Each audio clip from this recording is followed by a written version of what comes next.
오늘 본문 말씀을 보면 예수님의 사역 가운데 함께하였던 두 부류의 사람들을 이야기하고 있습니다. 그중 한 부류의 사람들은 1절에 나오는 12 제자입니다.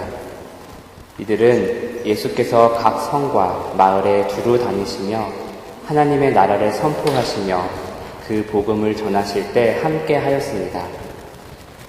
그리고 다른 사람들은 우리에게 잘 알려져 있지는 않지만 사복음서에서 동일하게 등장하고 있는 여인들입니다.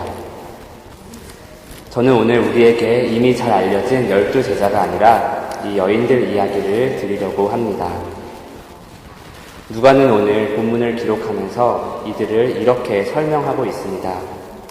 2절 앞부분을 제가 읽어드리겠습니다. 또한 악귀를 쫓아내심과 병 고침을 받은 어떤 여자들. 이 설명만 본다면 예수님께 고침받은 많은 사람들 중 몇 사람들이겠지라고 우리는 쉽게 생각할 수 있습니다. 왜냐하면 이들이 예수님을 따르고 도왔던 모습은 12 제자처럼 대단한 일이 아니었기 때문입니다. 이 12 제자는 예수님께서 살아계실 때부터 이미 사도로 부르시며 직접 하나님 나라의 복음을 전하고 예수님께서 주신 능력을 행하도록 보내기도 하셨습니다. 이에 반해 이 여인들이 한 일은 3절 후반부에 이렇게 설명되어 있습니다. 자기들의 소유로 그들을 섬기더라. 남자 제자들이 귀신을 쫓아낸 일에 비하면 제물로 예수님을 섬긴 일이 대단해 보이지는 않습니다. 누구나 할 수 있는 일인 것 같습니다. 그러나 예수님께서 내 보물 있는 그곳에는 내 마음도 있느니라고 하신 말씀에 비추어 본다면 다르게 생각할 수도 있습니다. 왜냐하면 당시 예수님과 제자들은 뭔가를 돌려받을 수 있을 만한 사람들이 아니었기 때문입니다. 요즘 말로 하면 투자 가치가 없는 사람들이었습니다. 이런 사람들을 제물로 섬겼다는 것은 이 여인들이 대가를 바라지 않고 예수님을 참 주님으로 섬겼음을 뜻합니다. 뿐만 아니라 그 섬김의 형태가 이렇게 구체적으로 기록된 것을 보면 분명 이들의 헌신은 특별한 것이었음을 짐작할 수 있습니다. 저는 이 여인들에 대해 조금 더 살펴보고 싶습니다. 사복음서는 공통적으로 예수님의 고난과 십자가 죽으심 그리고 부활에 대해서 다른 사건들에 비해 많은 지면을 할애하고 있습니다. 그런데 이 여인들은 바로 이 부분에서 두드러지게 등장합니다. 여기에 실명이 나온 몇 여인들, 대표적으로 막달라인이라 하는 마리아와 헤롯의 청지기 구사의 아내 요한나는 후에 예수님께서 고난 받으실 때도 함께 하였습니다. 십자가에 달려 계실 때 멀리서 지켜보았습니다. 또한 주님께서 죽으신 후 장사 지실 때에는 무덤까지 쫓아가는 대담함을 보여주었습니다. 이들은 예수님께서 사람들에게 환호를 받으실 때만 그친 것이 아니라 사람들에게 버림받으실 때도 쫓았습니다. 문자 그대로 제자였습니다. 이것만이 아닙니다. 이미 돌아가신 것이 확실해진 후에도 주님을 향한 사랑은 꺼지지 않았습니다. 부활하시던 날 아침 기름으로 시체를 닦기 위해 무덤에 방문하였습니다. 유대교의 최고 지도자가 죄인으로 낙인 찍고 로마 군인들에 의해 죽임을 당한 사람의 시체를 말입니다. 돌을 옮겨줄 사람도 없었고 군인들이 지키고 있을 것을 알면서도 말입니다. 그런데 바로 그 자리에서 이 여인들은 부활을 목격한 첫 증인이 되었습니다. 베드로와 요한보다도 먼저 부활하신 주님을 만났고 숨어있던 남자 제자들에게 그 소식을 전해준 증인들이 되었습니다. 어떤 유익도 바라지 않고 주님을 쫓았던 이 여인들의 모습은 예수님의 가장 가까이에 지내면서 자신들이 계속 높은 자리를 차지하려고 논쟁하였던 남자 제자들과는 매우 대조적인 모습입니다. 이 여인들이 예수님을 따른 모습을 묵상하면 솔직히 남자로서 부끄러움을 느낍니다.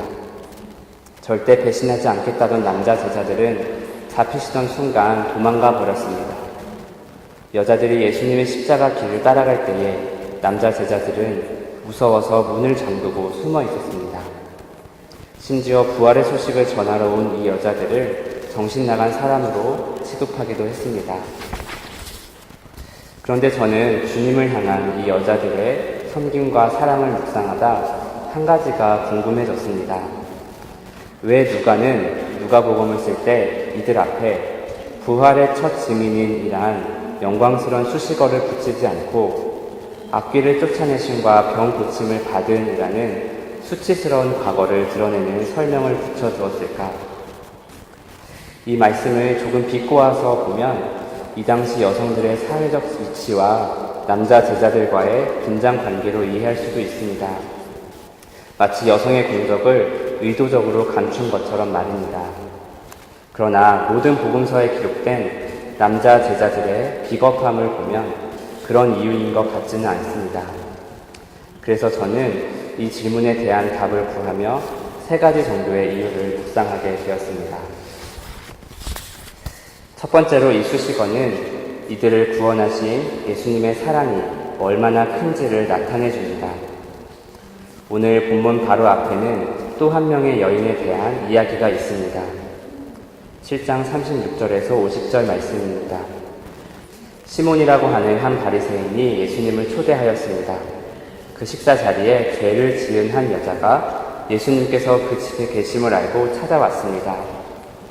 이 여인은 예수님의 발을 눈물로 적시고 머리털로 닦고 입 맞추고 자신이 가지고 온 향유를 부었습니다. 그것을 본 바리새인 시몬은 죄인이 자기 몸을 만지는 중에도 가만히 두는 예수님을 속으로 비난하였습니다. 그러자 예수님께서는 빚을 탕감받은 2사람 이야기를 해주시며 시몬에게 물으셨습니다. 빚 주는 사람에게 빚진 자가 둘이 있어 하나는 500데나리온을 빚졌고 하나는 50데나리온을 빚졌는데 갚을 것이 없으므로 둘 다 탕감하여 주었으니 둘 중에 누가 그를 더 사랑하겠느냐? 시몬은 많이 탕감받은 사람이라고 대답하였습니다. 예수님은 옳다고 말씀하시며 시몬에게 너는 나에게 발 씻을 물도 주지 않고 얼굴에 입 맞추지도 않고 머리에 기름을 붓지도 않았지만 저 여인은 눈물과 머리털로 발을 씻었고 발에 계속 입 맞추었으며 향유를 발에 부었다고 말씀하셨습니다. 그리고 7장 47절 말씀을 하셨습니다. 이러므로 내가 네게 말하노니 그의 많은 죄가 사하여졌도다. 이는 그의 사랑함이 많음이라. 사함을 받은 일이 적은 자는 적게 사랑하느니라. 이 이야기 후에 예수님의 활동을 도운 여인들 이야기가 나온 것은 되게 이상하지 않았습니다. 이 여자들을 설명하던 악귀를 쫓아내심과 병 고침을 받은 어떤 여자들이란 말씀은 이들이 예수님으로부터 받은 구원의 크기, 즉 사랑의 크기를 말해줍니다. 남자 제자들은 예수님의 죽으심과 부활 후에야 깨달은 치유, 회복, 용서, 구원의 능력을 이 여자들은 이미 예수님께서 살아계실 때에 경험했던 것입니다. 그래서 이들은 누구도 말릴 수 없는 사랑으로 예수님을 사랑하고 쫓았습니다. 체면 따위는 생각하지 않았습니다. 용서받은 죄가 클수록 많은 사랑을 받은 자이며 그렇기에 당연히 하나님을 향한 사랑은 크다는 주님의 말씀을 삶으로 보여주었습니다. 이런 관점에서 여자 제자들 앞에 붙은 이 수식어는 그들이 받은 예수님의 구원과 사랑의 크기를 증거해주고 있습니다. 두 번째로 이 수식어는 예수님의 구원이 전인격적으로 이루어진다는 것을 가르쳐줍니다. 당시 여성은 사회적으로 정당한 대우를 받지 못했습니다. 구약과 신약을 막론하고 과부와 고아가 사회의 최약계층으로 다뤄지는 것은 괜한 것이 아니었습니다. 예수님께서 사시던 시대에도 여성들은 언제나 부당한 대우 속에서 살아야만 했습니다. 그런데 이런 여성들이 귀신에 사로잡히고 불치병에 걸렸다면 상황이 어떻겠습니까? 이들은 사회 앞에 어떤 모습으로도 나올 수 없었을 것입니다. 마가복음 5장 25절에서 34절에 보면 그런 여인이 한 명 나옵니다. 이 여인은 12해, 즉 12년 동안이나 혈루증이라는 병을 앓았습니다. 26절에 보면 많은 의사에게 많은 괴로움을 받았고 가진 것도 다 허비하였으되 아무 효험이 없고 도리어 더 중하여졌던 차에라고 이야기합니다. 얼마나 답답하고 막막했던 상황인지 우리는 짐작할 수 있습니다. 육체의 병만 중해졌을 뿐만 아니라 마음의 병, 영의 병도 중해졌을 것입니다. 구약의 율법에 의하면 이 여인은 부정한 사람이었기 때문입니다. 부정한 여인이니 사람들을 자유롭게 만날 수도 없었습니다. 성전에 나와 하나님께 기도드릴 기회도 없었을 것입니다. 그나마 가지고 있던 돈도 다 떨어졌습니다. 도리어 병이 더 중하게 되었습니다. 그런데 예수님의 소문을 듣고 우리를 파고들어 그 누구보다 간절함으로 예수님의 옷자락에 손을 대었습니다. 여인은 그 순간 자신의 몸에 병이 나은 것을 깨달았습니다. 그런데 그때 예수님께서는 가시던 걸음을 멈추셨습니다. 주님께서는 누가 내게 손을 대었느냐고 물으셨습니다. 제자들은 어이없다는 듯이 대답합니다. 사람들이 지금 주님을 둘러싸고 있는데 무슨 그런 질문을 하십니까? 그러나 주님께서는 이 일 행한 여자를 보려고 둘러보셨습니다. 예수님께서는 그 여인이 나타나길 기다리신 것입니다. 그제서야 여인이 두려워하여 떨며 와서 그 앞에 엎드려 모든 사실을 말하였습니다. 예수님께서 멈추어 서시지 않으셨다면 여인은 조용히 집으로 돌아갔을지도 모릅니다. 그러나 예수님께서는 굳이 이 여인을 대중들 앞에 나오게 하셨습니다. 예수님께서는 우리의 병든 부분만 고쳐주시고 죄에서 구원만 해주시고 앞으로의 삶은 알아서 살아라고 하시지 않으십니다. 주님께서는 그 구원이 공개되고 알려져서 고침받은 사람들을 통해 하나님께서 하시는 일이 전해지기를 원하십니다. 즉 증인의 삶을 살길 원하십니다. 그리고 그런 증인의 삶만이 죄에서 구원받은 우리의 삶을 전인격적으로 변화시켜 줍니다. 혈루증을 고침받은 여인은 이제 모든 사람 앞에서 정결하게 되었음이 선포되었습니다. 그동안 사람들로부터 받았을 소외와 사회적 고립까지도 벗어지는 순간이었습니다. 사람들은 예수님께서 불러 세우신 이 여인의 이야기를 귀 기울여 들었을 것입니다. 이 여인의 생애에 이때처럼 사람들로부터 부러움과 놀라움의 눈빛을 받은 적은 없었을지도 모릅니다. 죄와 병뿐만 아니라 동정과 멸시의 눈빛에서도 벗어난 것입니다. 오늘 본문에 나온 막달라 마리아는 7 귀신이 나간 자라는 별명이 붙어 있습니다. 그러나 후에 그녀는 부활의 첫 증인이 되었습니다. 그런 정도의 사람이라면 그 과거를 숨기고 영광스러운 부분만 간증하며 다닐 것입니다. 그러나 막달라 마리아는 초대교회 성도들에게 여전히 예수님으로부터 7 귀신이 쫓아내심 받은 자라는 과거로 소개되고 있습니다. 물론 복음서를 기록한 사람은 누가이지만 막달라 마리아 자신도 이것을 숨기지 않았음을 짐작할 수 있습니다. 요한나는 헤롯의 청지기 구사의 아내라는 설명이 붙어 있습니다. 헤롯의 청지기의 아내면 당시 사회적으로 누구나 알만한 고위 공무원의 아내인 것인데 그 신분을 숨기지 않습니다. 이 여자들은 초대교회 안에서 부끄러운 과거이든 예수님의 제자임을 드러내기에 불리한 신분을 가진 자이든 상관없이 자신들이 예수님으로부터 악귀를 쫓김받았고 병 고침을 받았음을 당당히 고백하는 자들이었습니다. 이들이 받은 구원은 죄 사함만 받고 실제 삶에는 아무 변화가 없는 값싼 은혜로부터 온 것이 아니었습니다. 자신의 전 인생과 인격을 공개할 수 있는 그런 구원이었습니다. 그런 의미에서 여자들 앞에 붙은 수치스러운 과거의 기록은 복음의 능력이 우리의 전 인격과 삶에 미치는 것이라는 사실을 다시 한번 가르쳐 줍니다. 마지막으로 이 수식어는 그리스도의 구원에 우리의 공로가 하나도 없다는 복음의 핵심을 담고 있습니다. 우리가 구약을 읽다 보면 여러 구약의 인물들이 전과자였던 것을 알 수 있습니다. 야곱은 사기꾼이었습니다. 모세는 살인자였습니다. 다윗은 간음하였고 살인하였습니다. 그러나 하나님께서는 신실하게 이스라엘을 향한 자신의 약속을 지켜가셨습니다. 그리고 그 전과자 중 하나에게 율법을 주셨고 그 중 하나의 혈통에서 그리스도가 태어나게 하셨습니다. 신약은 어떻습니까? 12제자는 모두 배신자였습니다. 유다가 예수님을 팔았고 회개하지 않아 멸망의 길로 갔을 뿐 나머지 11제자도 주님을 버린 건 마찬가지였습니다. 그들은 부활마저도 믿지 않았습니다. 부활의 소식을 듣고 무덤으로 달려간 제자는 겨우 2이었습니다. 바울은 주님을 핍박하던 사람이었습니다. 그러나 성경은 그 어디에도 이들의 과거의 죄악을 숨기려는 시도나 의도를 보이지 않습니다. 오히려 낯뜨거울 정도로 드러내고 있습니다. 심지어 바울은 그것을 자랑이라도 되는 것처럼 이야기합니다. 왜 그럴까요? 거기에 복음의 핵심이 담겨 있기 때문입니다. 다윗이 이렇게 노래한 것처럼 말입니다. 불법이 사함을 받고 죄가 가려짐을 받은 사람들은 복이 있고 주께서 그 죄를 인정하지 아니하실 사람은 복이 있도다. 바울은 이에 대해서 언제나 물러남 없이 강하게 주장합니다. 우리 사람 안에는 선한 것이 없다. 우리는 눈꽃만큼도 주님의 구원에 공헌한 것이 없다. 우리의 공로가 아니라 오직 예수 그리스도의 공로로 우리는 하나님 앞에 의롭다 하심을 받을 수 있다.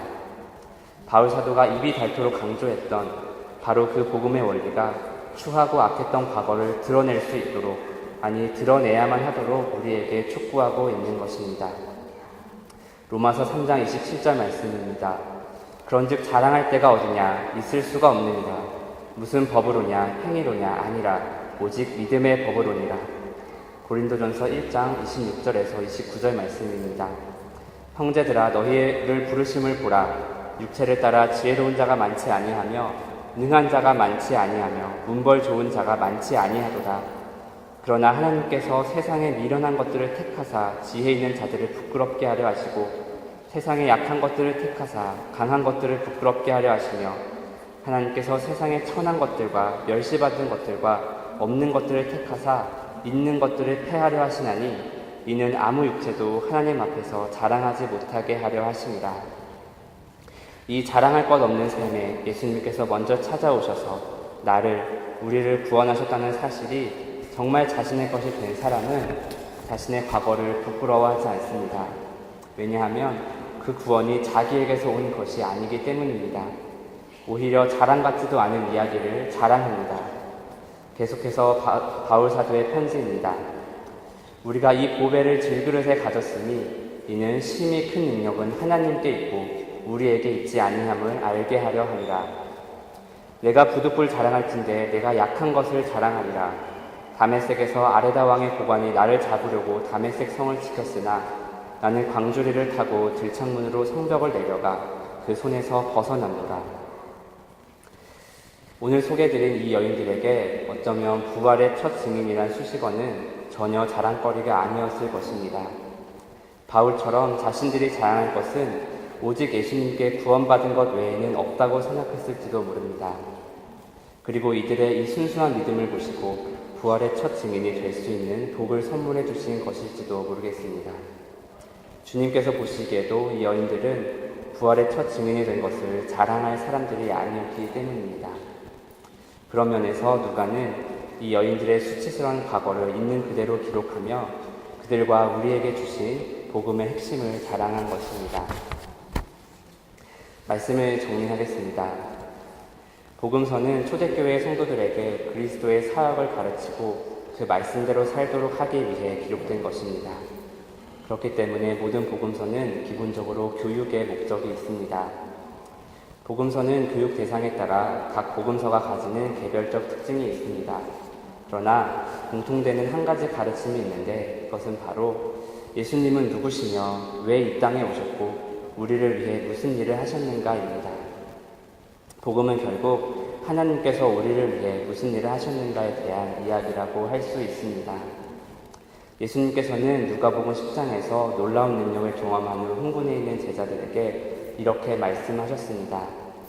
귀신들이 너희에게 항복하는 것으로 기뻐하지 말고 너희 이름이 하늘에 기록된 것으로 기뻐하라. 귀신을 쫓아내고 병을 고치는 것도 분명 주님의 사역이셨습니다. 그러나 가장 중요한 사역은 우리를 구원하시는 일이셨습니다. 그렇기 때문에 오늘 소개해드린 여인들이 남자 제자들처럼 눈에 띄지는 않았지만 잠잠히 그들이 받은 구원과 사랑을 마음에 담고 주님을 섬긴 일은 제게 큰 도전을 주었습니다. 이들이야말로 예수님의 이적과 능력에 잠깐 매료되어 따랐던 그런 무리들이 아니라 자신을 구원하셨던 주님만을 바라보며 쫓았던 제자들이었습니다. 묵묵히 주님만 바라보며 어떤 손해와 수치도 개의치 않고 따른 삶은 예수님께서 가르치신 제자도에 대해서도 가르쳐주고 있습니다. 이 여인들에 대한 기록은 구원에 대한 문제뿐만 아니라 우리의 경건의 모습 또한 깊이 생각해보게 해줍니다. 그래서 저는 감히 이 여자들도 예수님의 제자였다고 말하고 싶습니다. 심지어 그냥 그런 제자가 아니라 참 제자였음을 강조하고 싶습니다. 많은 신자들이 꼭 한 번은 이런 질문을 합니다. 제가 구원받았다는 사실을 어떻게 알 수 있나요? 저는 오늘 이 여인들 이야기와 관련하여 이렇게 조언을 드리고 싶습니다. 신앙의 연수와 경험에 관계없이 예수님께서 내가 도저히 해결할 수 없는 죄와 사망에서부터 구원해 주셨다는 사실이 내 생애 최고의 자랑이 된다면 그게 구원받은 증거 중 하나입니다. 여러분 참 제자이십니까? 그럼 많이 용서받은 것을 증거하여 예수님의 사랑이 얼마나 큰지를 자랑하십시오. 참 제자이십니까? 그럼 복음이 내 전 인격을 고쳐주신 것을 투명하고 분명하게 자랑하는 증인의 삶을 사십시오. 참 제자이십니까? 그럼 주님의 구원 사역에서 내가 한 일이 아무것도 없었다는 것을 자랑하십시오. 이 참 제자의 자랑이 우리 소망교회의 예배와 모임과 성도님들 개인의 삶 속에서 풍성하길 기도합니다. 그래서 가시는 곳마다 만나는 사람마다 주님의 복음이 생명력 있게 증거되고 열매 맺기를 주님의 이름으로 축복드립니다. 기도드리시겠습니다.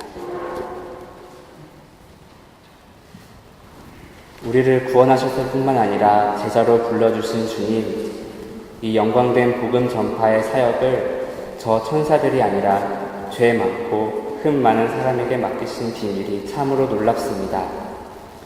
그리고 예수님께서 사시던 시대에 약하고 푸대접받던 여인들을 통해 그 사랑과 능력과 복음을 증거하게 하신 일이 또한 저희에게 도전과 위로를 줍니다.